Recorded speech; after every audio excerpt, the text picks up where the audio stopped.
In today's video, we will see how to unlock Samsung Galaxy Tab A9 and A9 Plus without password.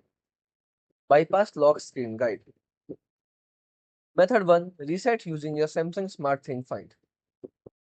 So if your tablet is linked to the Samsung account and connects to the internet, you can open Samsung SmartThing Find on another device and sign in with the same Samsung account used on the tablet. Now select your Galaxy Tab A9 and A9 Plus from the device list and click Erase Data. Now confirm the action and wait for the reset to complete. Method 2. Factory reset through recovery mode.